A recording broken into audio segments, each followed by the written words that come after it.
Hello, everyone. My name is Adam Harris, and welcome to this week's IC Markets Market Commentary.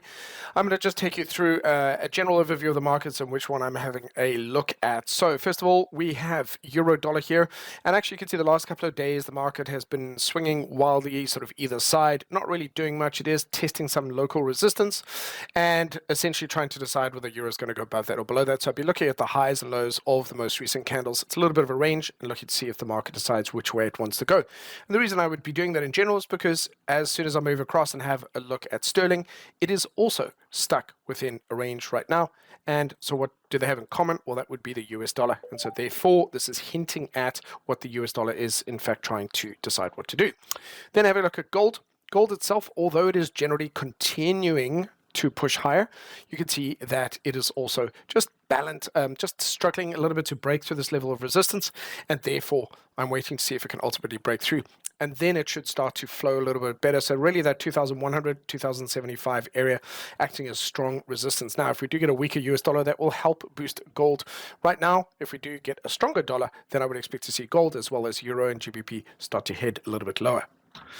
Next up, and I find this particularly interesting, is crude oil. So crude oil is starting to look more and more bullish. It's been in a downtrend recently. It started to produce a higher low.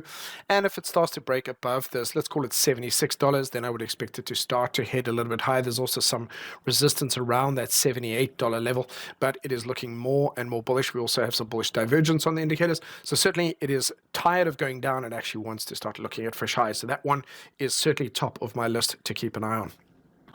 Now, quickly having a look at the global indices. So if I go here to a weekly chart time frame, you can see here that we've had a bit of a bearish engulfing candle on the Dow. And we've had a very long, strong run up until Christmas and the New Year's. Very bullish move. It does need to have a retracement. So that is something that I'm going to be waiting to see if this starts to happen now.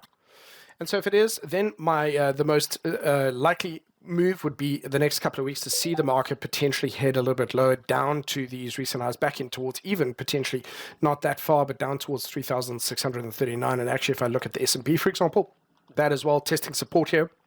But another down week would make much more sense in terms of giving this a very nice, healthy correction before it resumes the big move up to the upside. You can see here as well, tech stocks looking at that, the US tech, you can see a nice little retest of this. So one more down week and a nice strong finish to me would be all that is required before it can resume moving higher in the following week.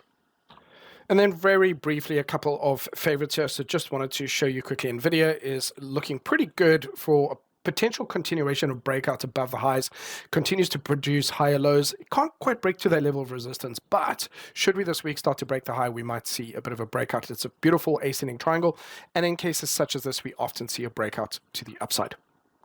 And then wrap it up here with Bitcoin. So Bitcoin just going through a bit of a weekly consolidation here. Now that the moving averages are catching up with it, it wouldn't be a complete surprise to me if we manage to see a breakout to the upside there.